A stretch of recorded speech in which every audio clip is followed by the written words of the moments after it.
So here we are in the Sky Ranger. These guys are the agents, and that gear that they're wearing represents the unique powers that each one that Harvey selected will bring to the battlefield.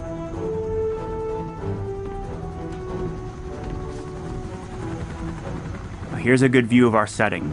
1962's American dream at the verge of a tectonic cultural shift. People like Dr. Weir had found themselves persecuted throughout the 50s for their politics or their sexuality. In his case, both. But now he finds himself the scientific belle of the ball. Some of those old lines are beginning to blur and new ones are being drawn. Now we're supposed to make contact with the National Guard. They've set up a perimeter around this community the second that they heard that there might be an alien incursion there. Let's look for someone in charge.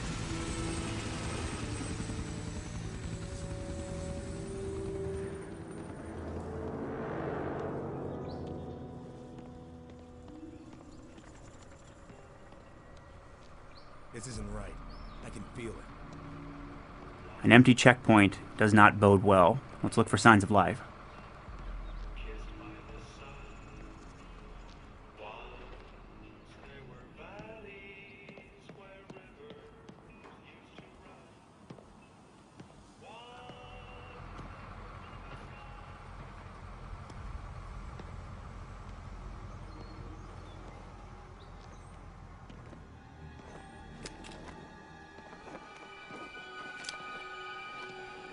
What in hell happened here?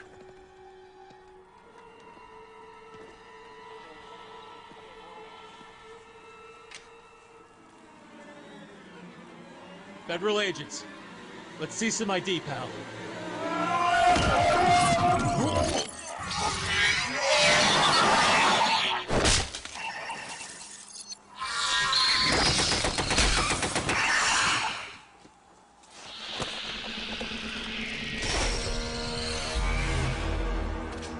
That's the face of the alien enemy in XCOM. Collectively known as the Outsiders, they're made of a kind of living technology. That one was an infiltrator class, able to look like any human it wants for purposes of reconnaissance. But what was it looking for? It looks like it had opened the dossier on Dr. Alan Weir. They probably consider him a person of interest because he's been subverting their technology and making it work for humanity. But that alarm means we're not going to catch the rest by surprise. We'd better move quickly.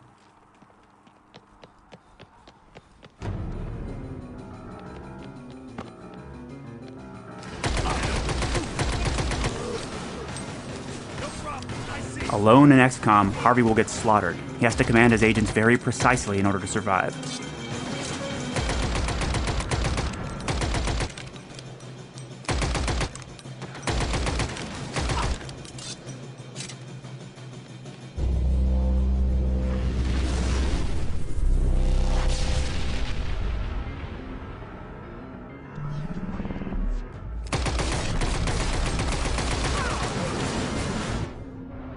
This looks like a good opportunity to talk about some of those design revisions that I mentioned. This is the tactical view. It represents Carter's long experience as a field commander. Now Harvey can sweep around the entire battlefield and look for tactical opportunities. Time is slowed to a crawl, and he can command his agents' powers on a much more granular scale here. On the left is the commando's powers, and on the right you see the master-at-arms. Harvey has to choose between the more expensive powers and the cheaper ones in order to solve a problem like this. That shield that we're looking at is soaking up too much of his agent's damage. He'll lose if he tries to just trade bullets with these guys all day, so he needs to find a way to solve this problem. It's kind of our real-time take on the classic battlescape of the original games. It looks like Harvey's going for Disrupt. That'll create a kind of feedback loop in the body of that outsider and cause him to drop his guard.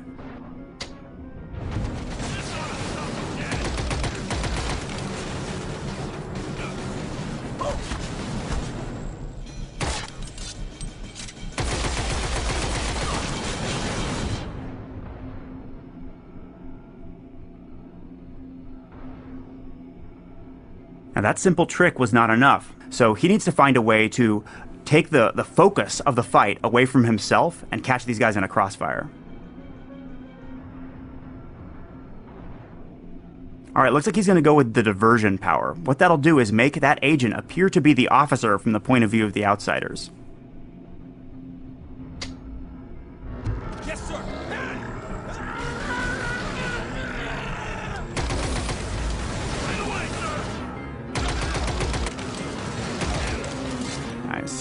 Harvey was able to take out the generator. And what that does is allow his agents to catch these guys in an easy flank. He can use those agent powers outside of tactical mode as well by binding them to the D-pad.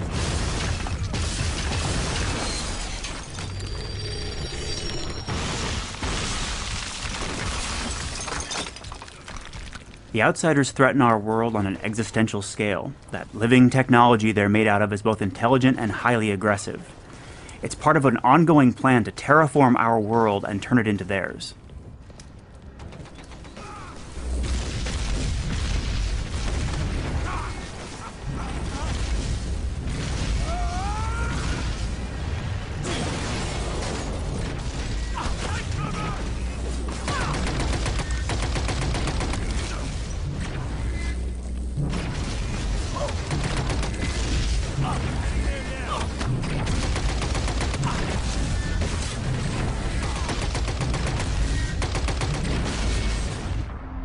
That's the university where Dr. Weir lives and works, but the Outsiders have beaten us here. They've got a strongly reinforced position, and Harvey's at a real disadvantage.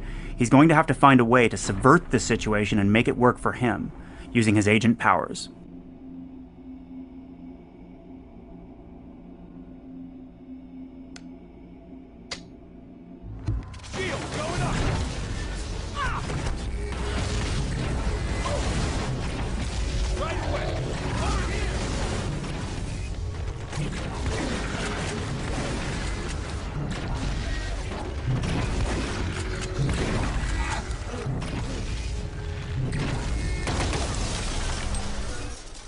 Harvey chose to counter the strongly reinforced position of the enemy by creating one of his own. He laid down a defensive shield, that power that he purchased back in the base, and created a diversion from inside it. That allowed his agents to soak up all the damage-dealing potential of the enemy, and freed him up to come back here and disable the turret. Now that he's done that, we can capture it. This is another of those design changes that I mentioned. When he folds up the technology that this turret is made out of, he can actually take it with him and use it later in the field. Yes, Chief.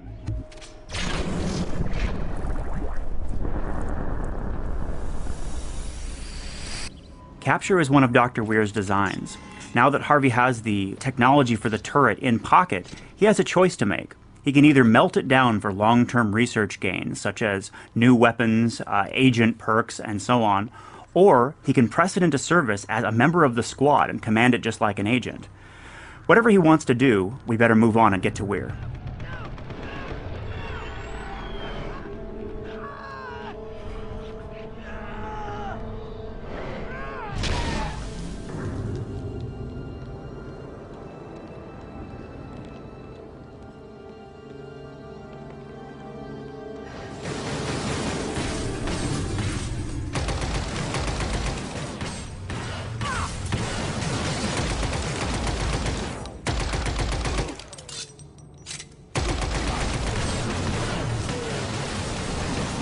This time Harvey's just outnumbered. He could solve the problem in a couple of different ways.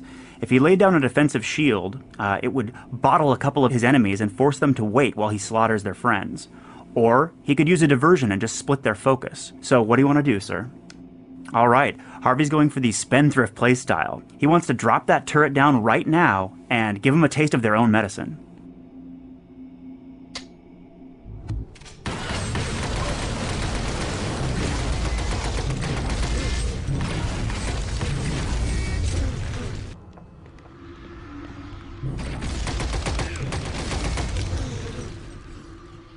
Now that Harvey's chosen to deploy the turret in the field like an agent, it has a limited lifespan. It's going to disintegrate pretty quickly, which means we should move on while it's still guarding our back.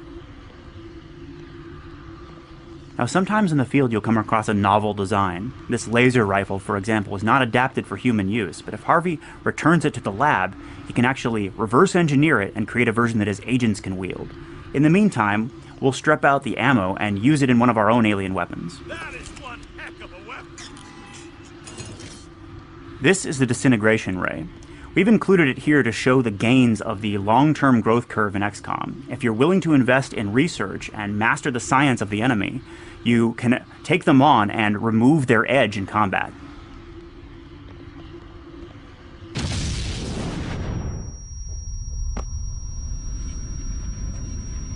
That's a Titan. How are we supposed to fight that thing? Harvey can't attack it in this form.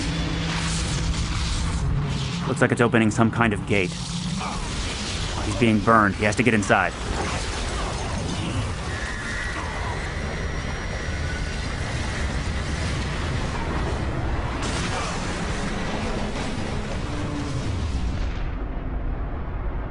That Titan is terraforming this entire courtyard, bombarding it with some kind of cosmic energy and transforming it into something very much like the alien world.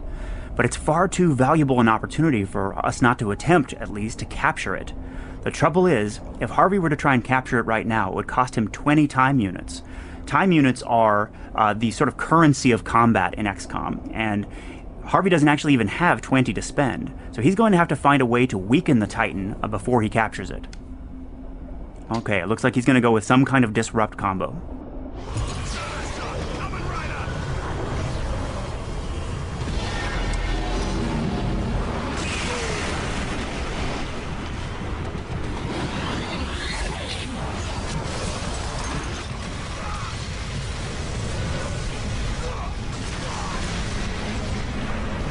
You ain't going anywhere. Harvey's got the Titan on the ropes, but that was the agent with the capture power. He's going to have to find a way to do a combat evac. Defensive shield will protect him from the rain. Alright, let's capture that Titan.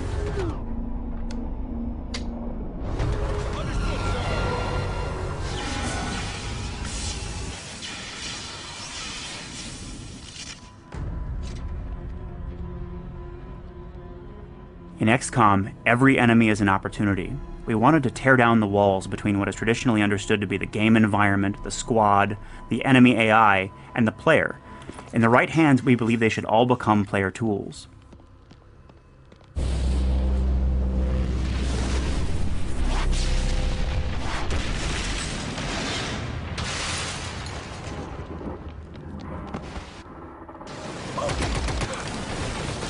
Harvey's attracted reinforcements, and this time they've got him in the crossfire. Alright, it looks like Harvey's going to deploy the Titan and use their strongest machine of war against them.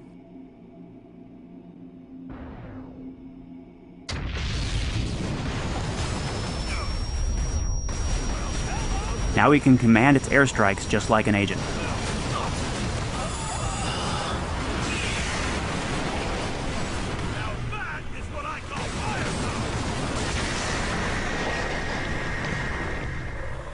The Titan doesn't have long to live, so let's press on and find Dr. Weir.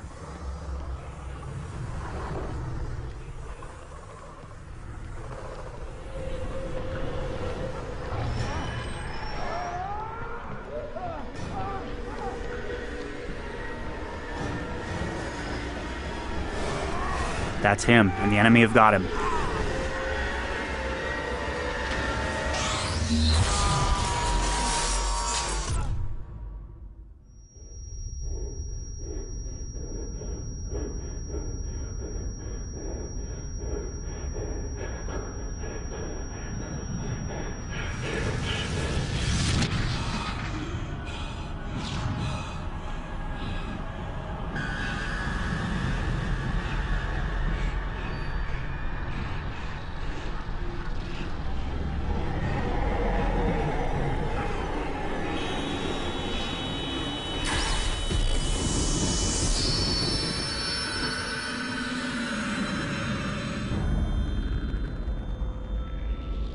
That's XCOM. Thanks for watching, everybody.